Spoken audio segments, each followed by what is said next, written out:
Começamos mais uma semana mapeando os brasileiros mundo afora e se liga porque tem vitória brasileira no Super GT do outro lado do mundo, tem pódio brasileiro na Europa sobre duas rodas e também os altos e baixos dos nossos representantes na Fórmula E. Aperta os cintos porque está começando mais um giro mundo afora.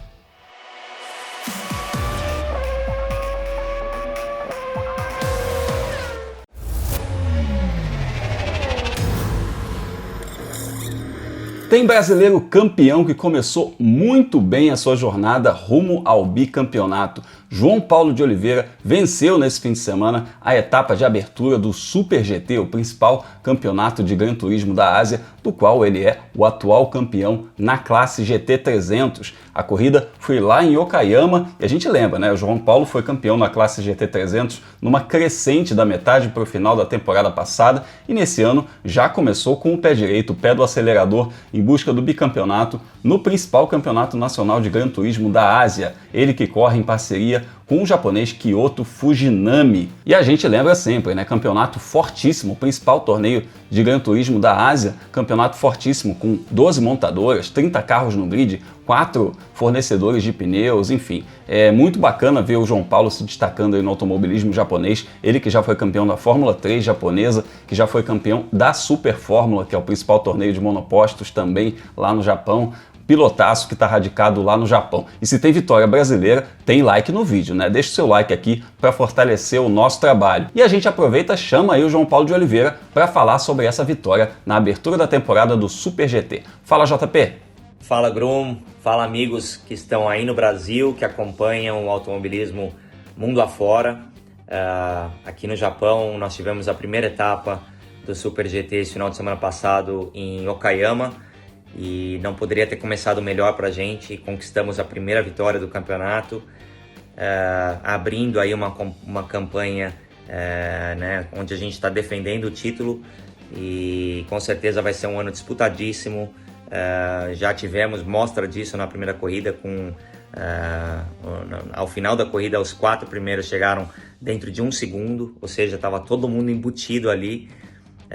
Eu passei quase 47 voltas sob uma pressão enorme depois do pit stop, mas deu certo, a gente conquistou a primeira vitória e agora vamos em frente, né? Agora tem Fuji daqui 3 semanas e, claro, com mais peso, a gente tem 60 quilos agora, são os pontos, multiplica por 3, ou seja, 20 pontos, 60 quilos. E isso é o Super GT. Vamos em frente e a busca pelo bicampeonato, tá ok? Obrigado a vocês por acompanharem e um grande abraço a todos no Brasil. Valeu, JP, sucesso sempre, a gente está aqui na torcida. E a gente aproveita inclusive para ver o calendário, né? A próxima etapa vai ser em Fuji, no primeiro fim de semana de maio. E está aqui o calendário completo da temporada 2021, que vai ter 8 etapas entre abril e novembro, terminando em Fuji. A gente está aqui na torcida pelo João Paulo de Oliveira nessa jornada rumo ao bicampeonato.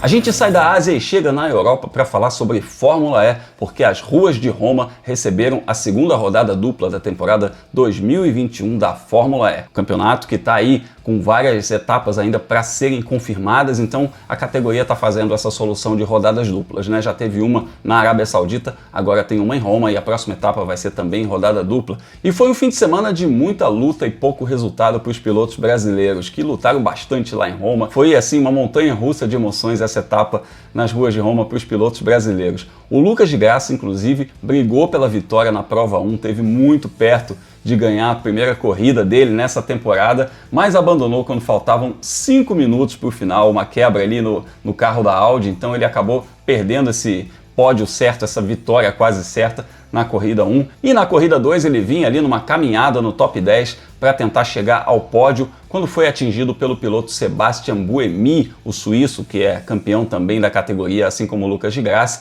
Acabou ficando barato para o Buemi, que levou só 5 segundos de punição, mas acabou a corrida para o Lucas de Grassi, ele teve que abandonar.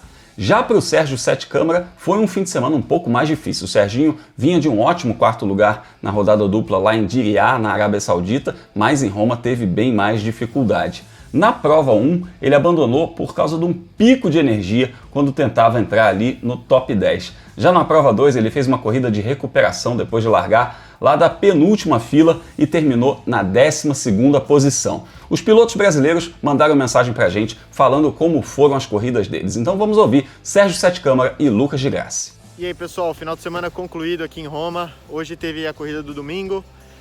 Infelizmente não foi uma corrida boa pra gente. Começou lá no qualifying. Eu vinha muito rápido, setor 1 e setor 2, ali para cravar o primeiro ou segundo tempo naquele momento. E que provavelmente seria entre os 6 ali no Superpole. Ficaria em quarto ou quinto, fazendo um setor 3 decente, mas encostei no muro e não completei a volta, então errei, né? Infelizmente, tive que largar lá de trás e fizemos uma estratégia alternativa na corrida, onde a gente economizava muito no início e apostar num safety car, né? Que reagruparia todo mundo, mas eu teria muito mais energia. E o safety car veio, mas veio muito tarde. A gente só teve uma volta de bandeira verde. Eu consegui fazer uma ultrapassagem, mas em uma volta não dá para fazer tantas ultrapassagens. Então, eu fiquei por ali mesmo. Finalizei em 12º, talvez 11º, perto dos pontos, mas muito porque também teve batidas e tal, né? Não foi o dia de corrida que a gente queria.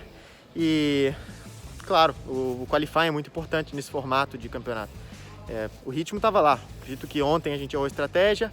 E hoje não erramos a estratégia, o carro estava voador, mas infelizmente eu dei uma erradinha, encostei no muro, faz parte. Eu vejo isso acontecendo até com os grandes pilotos desse campeonato, os caras que já foram campeões e tal, mas a diferença é que eles sempre conseguem reagir e é o que eu vou buscar fazer também já daqui a 2 semanas em Valência. Fala pessoal, hoje foi um dia muito produtivo, lideramos o primeiro treino classificatório, largamos a segunda fila e dominamos a corrida até 5 voltas do final, onde teve uma quebra mecânica no carro e a gente acabou abandonando a prova, a corrida nas mãos. A vitória saiu por entre os dedos.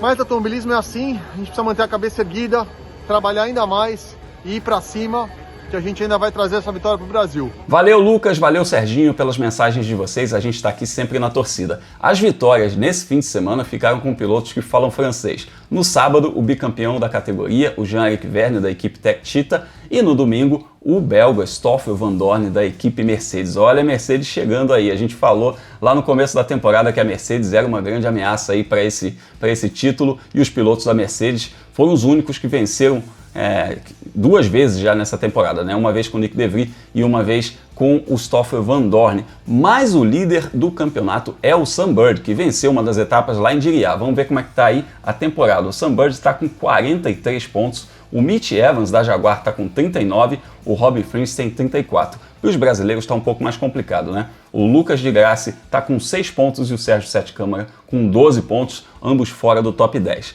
A próxima etapa da Fórmula E vai ser o EPRI de Valência, disputado também no sistema de rodada dupla entre os dias 24 e 25 de abril no circuito Ricardo Tormo, que recebe os testes de pré-temporada da Fórmula E. Então é um circuito que o pessoal já conhece muito bem. Vamos ver o que esperar dessa corrida, mais uma rodada dupla da Fórmula E em 2021. Já que a gente falou de Espanha, bora seguir em solo espanhol para falar do Campeonato Espanhol de Superbike, que nesse fim de semana abriu a temporada 2021. E por que a gente está falando disso? Porque tem brasileiro na pista.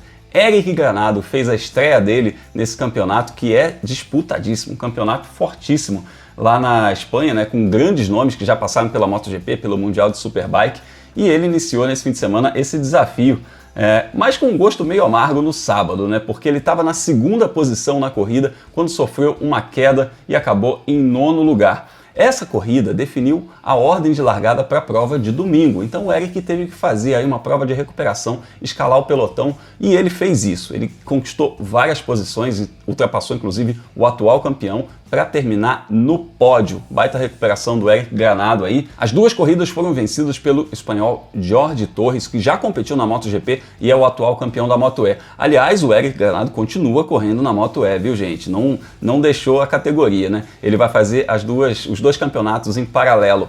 E nesse espanhol de MotoGP, o líder é o Jorge Torres, que ganhou as 2 corridas. O Eric está na 4ª posição. Vamos dar uma olhada aqui no campeonato, né? Jorge Torres com 50 pontos e o Eric aparece aí em 4º na tabela, atrás de um espanhol, de um português e de um italiano, só para a gente ver a importância desse campeonato. A próxima etapa vai ser em maio. A gente aproveita aí para repassar as datas do campeonato, né? Porque esse campeonato tem transmissão do Band Esportes, você pode acompanhar lá todas as corridas ao vivo, torcer pelo Eric Granado, então você dá uma olhada aí. A gente começou o campeonato em Jerez e também vai terminar em Jerez. São 7 rodadas aí para o Eric Granado tentar mais um título internacional na carreira dele. A gente sai da Europa para a América do Sul para falar de Rubens Barrichello, prestes a completar 49 anos. O Rubinho está aí inscrito em 3 campeonatos para essa temporada de 2021, assim como foi em 2020, né? Stock Car, Super TC 2000 e Top Race. Mas o Rubinho não pôde disputar nesse fim de semana a etapa lá de Buenos Aires da Super TC 2000, simplesmente porque o governo argentino fechou as fronteiras para estrangeiros no país. Pois é, essa medida não afetou só o Rubinho, afetou também outros pilotos, paraguaios, uruguaios, que correm lá na Argentina, e com isso ele não pôde disputar essa rodada do Super TC 2000. O Rubinho foi substituído pelo experiente piloto Emiliano Spataro, que foi o 5º colocado na corrida principal, vencida pelo atual campeão Matias Rossi, que também corre aqui na Stock Car como companheiro do Rubinho. Eu inicio o nosso procedimento de pouso convidando você para conferir o nosso podcast Mundo Afora, que vai semanalmente para o feed do F1 Mania. Então procura lá no seu agregador de podcasts favorito, assina o feed do F1 Mania para ouvir a gente falar sobre os brasileiros que competem mundo afora. E a gente volta ainda nessa semana para falar sobre os brasileiros da abertura da Fórmula Indy. Sim, tem Fórmula Indy nesse fim de semana e a gente vai falar sobre todos os brasileiros que estão na Fórmula Indy e no Road to Indy. A gente se vê na próxima. Um forte abraço!